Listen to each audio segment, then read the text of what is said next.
সংযুক্ত আরব আমিরাতে জমকালো আয়োজনে অনুষ্ঠিত হয়েছে বাংলাদেশি মালিকানাধীন প্রতিষ্ঠান স্টার গোল্ডের ব্র্যান্ড এন্ডোর্সমেন্ট। আয়োজনে অংশ নেন দুবাইয়ে অবস্থিত বাংলাদেশ কনসুলেটের কর্মকর্তা সহ প্রবাসী বাংলাদেশিরা। 1992 সালে সৌদি আরবে যাত্রা শুরু করে স্টার গোল্ড। বর্তমানে দুবাই থেকে পরিচালিত হয় তাদের কার্যক্রম। সংযুক্ত আরব আমিরাত থেকে সহকর্মী মেহেদি রুবেলের প্রতিবেদনে বিস্তারিত। প্রবাসী আবুল কালাম আজাদের ব্যবসা প্রতিষ্ঠান স্টার গোল্ডের ব্র্যান্ড এন্ডোর্সমেন্ট উপলক্ষে এই আয়োজন। আগামী 1 বছরের জন্য তানজানিয়ার সোশ্যাল মিডিয়া ইনফ্লুয়েন্সার কিলিপল ও আমিরাতের মডেল রোমান খানকে 1 বছরের জন্য বানানো হয়েছে এই প্রতিষ্ঠানের ব্র্যান্ড অ্যাম্বাসেডর। আপনারা জানেন স্টার গোল্ডের বিজনেস প্রায় আজকে 32 বছর।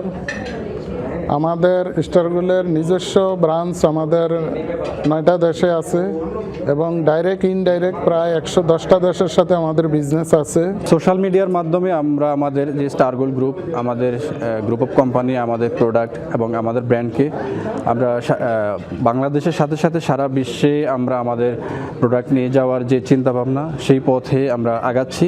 ব্র্যান্ড এন্ডোর্সমেন্ট অনুষ্ঠানে প্রধান অতিথি ছিলেন বাংলাদেশ কনসুলেট দুবাইয়ের কমার্শিয়াল কাউন্সিলর আশিস কুমার সরকার, চেয়ারম্যান আবুল কালাম আজাদের সভাপতিত্বে ও বিজনেস ডেভেলপমেন্ট ম্যানেজার মোতালেবের সঞ্চালনায়। আয়োজনে বিশেষ অতিথি ছিলেন কনসুলেটের প্রথম সচিব বদরুল আহমেদ বিদ্যুৎ, প্রতিষ্ঠানটির বাহারেন অফিসের কান্ট্রি ম্যানেজার মোহাম্মদ হানিফ, ওমানের কান্ট্রি ম্যানেজার মোহাম্মদ জাকির সহ অনেকে। বাণিজ্য জগতে, ব্যবসার জগতে একটা কথা বলে যে প্রচারেই প্রসার।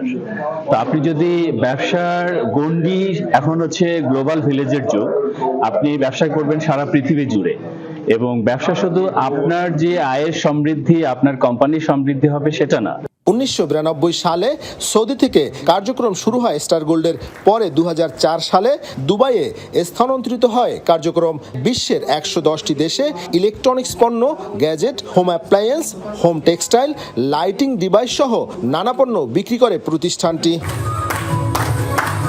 মেহেদি রুবেল, যমুনা নিউজ, সংযুক্ত আরব আমিরাত।